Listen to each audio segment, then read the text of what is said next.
आज जनसामान्यांचा सिडको घरांच्या विषयातला एक प्रश्न होता।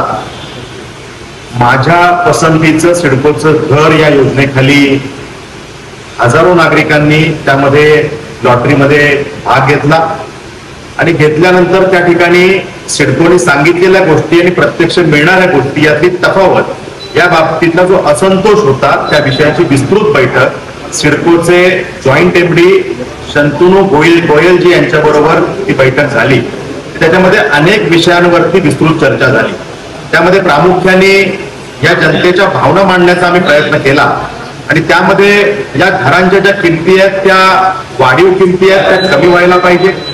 रेडी रेकनरचे जे रेट आहेत त्या पद्धतीने हे सगळ्या किमती त्या ठिकाणी जनसामान्यांना न्याय मिळाला पाहिजे, त्या किमती कमी व्हाव्या ही मागणी आम्ही त्या ठिकाणी केली आहे। त्याचबरोबरीने ह्याचे जे काही कन्फर्मेशन अमाऊंट भरण्यासाठीची मुदत आता काही लोकांची संपलेली आहे ती मुदत वाढवून मिळाली पाहिजे ही मागणी त्या ठिकाणी केली आहे। आणि त्याचबरोबरीनं त्या ठिकाणी मेंटेनन्स चार्जेस हे जे काही घेणार होते त्याच्यामध्ये सांगितलेले चार्जेस वेगळे की जे आम्ही घेणार नाही आणि आता घेणार अशा प्रकारचा एक संभ्रम तयार झाला होता।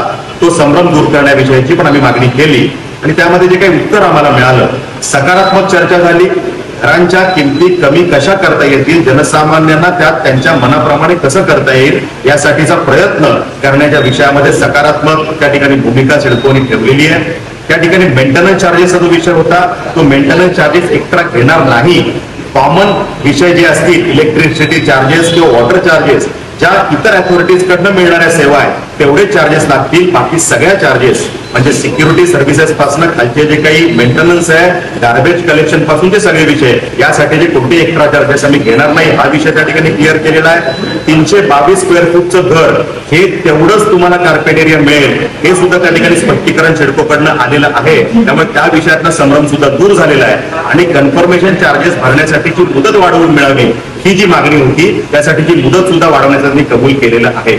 आता यामध्ये ज्या काही मागण्या आम्ही करतोय त्या मागण्यांमध्ये सकारात्मक भूमिका सिडकोने घेतलेली आहे आणि त्यामुळे मला वाटतं आजची बैठक ही सकारात्मक त्या ठिकाणी झालेली आहे।